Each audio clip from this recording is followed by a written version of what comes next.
نماز جنازہ کے بعد ہم کے آپ کے ساتھ ملاقات ہوئے. میں نے آپ کو دعا کے لیے کہا تھا. آپ نے اپنے ہاتھ میں سر پہ رکھ کے کہا آپ کو بھائی کو کچھ نہیں ہوئے گا.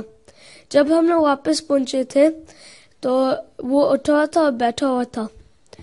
وہ سارے ڈاکٹر حیران ہو گئے تھے کہ وہ اتنی جلدی کرٹیکل کنڈیشن سے کیسے ریکور ہو سکتا. تو ہم نے ان کو بتایا تھا کہ ہم لوگ احمدی مسلمان ہیں اور اپنے ہولینس کے پاس گئے تھے، دعا کر رہے تھے. اللہ تعالیٰ کے فضل سے وہ ٹھیک ہو گیا تھا.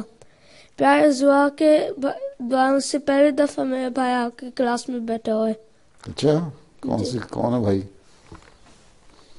ہاں تم ایسٹما ہو جاتا ہے؟ تیرے الرجی کی دوائی کھاتے ہو، انہیلر لیتے ہو، دونوں کرتے ہو؟ اچھا چلو، تمہارا بھائی زیادہ کھا جاتا ہے، موٹا ہو گیا، تم کھاتے کچھ نہیں.